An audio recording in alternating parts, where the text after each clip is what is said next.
واللي يميز الموميا بتاع الملك توت عنخ امون ان مقبرته الوحيده اللي كامله، مش ناقصه ولا قطعه.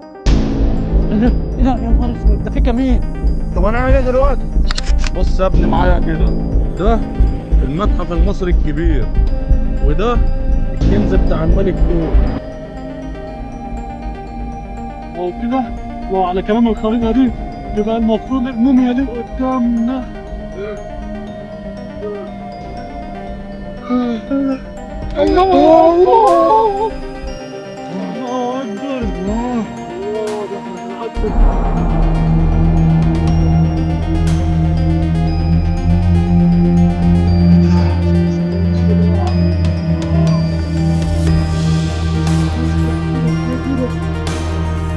يا عم ما تسيبني بقى، يعني انت ميت. الله، يلا بينا.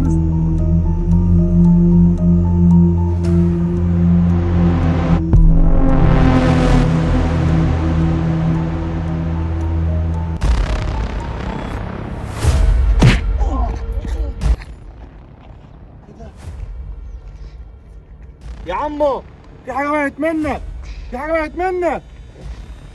يلا مش مهم بقى. تلبس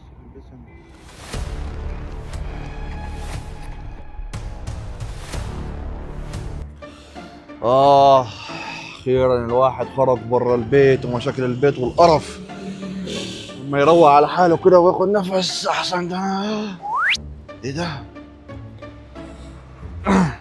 باين عليك قهوجي فاشل.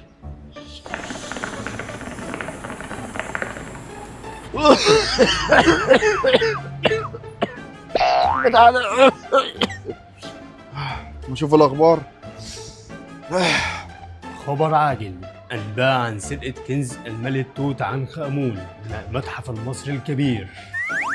لا لا لا لا لا لا لا لا لا لا. توت عنخ آمون كان فرعون مصري قديم من الأسرة ال18، حكم في القرن ال14 قبل الميلاد، ويعرف بشهرته العالمية الواسعة بسبب اكتشاف مقبرته عام 1922 سليمة بالكامل، وقيمتها لا تقدر بثمن. لا حول ولا قوة إلا بالله، حتى الفراعنة مش سالمين منكم يا حرامية يا ولاد الكلب. تو ده راجل لسه مرتاحش في مكانه الجديد. لا إله إلا الله. والله العالم ده ما أنت يا حرش، خد تعالى أقول لك. خد يا تعالى. بابا. نعم يا بابا، عايزني في حاجة؟ أنت يا حرش رايح فين؟ أنت مش شايف الدنيا مقلوبة؟ خد تعالى. خير يا بابا، بس ايه اللي حصل؟ يا ابني البلد مقلوبة دلوقتي لأن اتسرق مننا كنز الملك توت عنخ آمون، أنت مش حاسس بحاجة؟ عادي يا بابا، ما البلد دي طول عمرها بتتسرق والاثار اللي فيها كلها بره. يا ابني الكنز بتاع الملك توت عنخ آمون ده مش أي كنز، ده الكنز ده لا يقدر بثمن، لأن ده الكنز الوحيد اللي كامل ومش ناقص ولا قطعة. يا بابا، قيمته لا تقدر بثمن؟ ده احنا على كده لازم نرجعه. يلا عادي يا حرش، يلا بينا، استنى لما اخد نفس لأحسن ده الراجل ده اللي عندي فلوس. يلا يا حرش.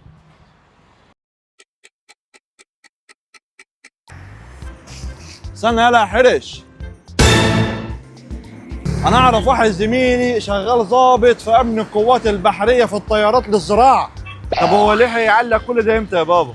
اسكت انت دلوقتي يا حرش عشان برن عليه. الو. ثواني يا قلبي بقى، خليك معايا، في رقم غريب بيرن عليا. ايوه مين؟ الو يا باشا. لا لا لا، انت مش مسجل رقمي ولا ايه؟ لا والله ما بسجلش عندي غير النسوان بس يا حاج، معلش. بس كده يا حدي، انا عايزك تثبت على اقوالك لحد ما اقول لمراتك وشوف هتعمل معاك ايه. بتقول ايه؟ لا ده انا كنت بهزر معاك يا ابو الحرش، ما تاخدش الكلام على اعصابك. ايوه اظبط كده بقى، لظبطك. امورني يا حاج، كنت محتاج ايه؟ والله يا باشا كنا عايزين نعرف اي حاجه بخصوص السرقه اللي حصلت. سرقة ايدي يا حاج؟ يا باشا هو مش انت شغال امن بتحرس المتحف المصري الكبير؟ اه يا عم انا واقف هناك اهو، والدنيا زي الفل، حتى انا في زحمه هناك كده في المتحف. يعني انت ما تعرفش ايه اللي اتسرق يعني؟ لا والله يا حاج ما اعرف. طب الحق بقى روح عند الزحمه اللي انت بتقول عليها هناك دي، عشان كنز الملك توت عنخ آمون اتسرق يا مغفل. يا نهار اسود. ده الظابط ده كده راح في داهيه. بقول لك يا حرش، انت ما تعرفش حد؟ حد؟ يا بابا عارف حد، انا كان معايا مرشد سياحي ساعه ما رحت المتحف، وهقول له عشان يساعدنا. حلو قوي ده، بس ده هنوصل له ازاي؟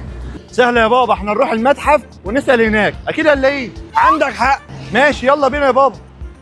يلا يا حرش، يلا بينا يا حبيبي.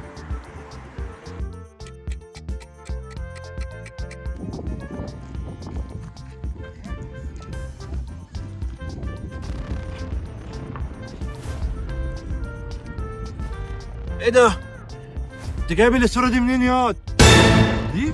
ده انا وانا ماشي في الشارع واحد خبط فيها لقيتها وقعت منه. دي مالها يعني الصوره دي يا مرشد؟ الصوره دي بتاع الملك توت عنخ امون، وكان كاتب في البرديه بتاعته ان اي حد هيلبسها من بعده هتصيبه اللعنه.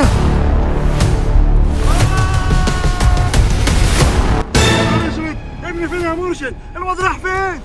ابنك صابته اللعنه يا حاج، وعشان يرجع لازم يرجع الكنز المفقود. ايه؟ الكنز المفقود؟ هتوحشني يا حرش يا ابني.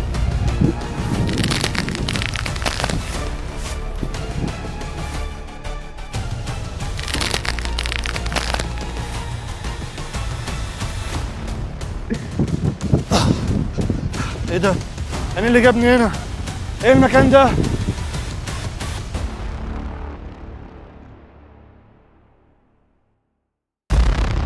مرحبا بك يا حرش. ايه ده؟ الملك توت عنخ امون؟ الأسورة التي في يدك هي التي أوصلتك إلى هنا. انا ما اعرفش حاجه والله، انا لسه عارف دلوقتي انها بتاعتك. تعلم أو لن تعلم، أنت الآن صبتك اللعنة، ولن تعود إلي كنز، لن تعود كما كنت. طب دول انا اوصل لهم ازاي؟ أمسك بهذا المفتاح وسوف يأخذك إلى مكان الكنز. آه